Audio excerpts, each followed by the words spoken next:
TheMirinda Review 2025. Is this product worth your money or should you skip it? Let's find out. Make sure to like and subscribe. TheMirinda has been making waves online, but before you buy, here's what you should know. On the positive side, the design looks premium, the packaging feels well made, and first impressions give it modern appeal. Some users praise its durability and stylish look, which set it apart from other cheaper alternatives. But here are the downsides.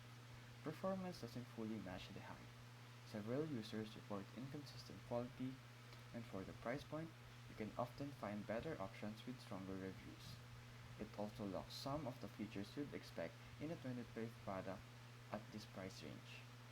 Overall, the Mirinda is not terrible, but it feels more like a style over substance type of purchase.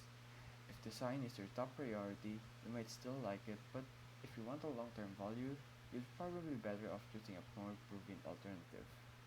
Now, you know the truth about the Mirinda in 2025. If this video helped you, feel free to like and subscribe for more videos. Thank you for watching.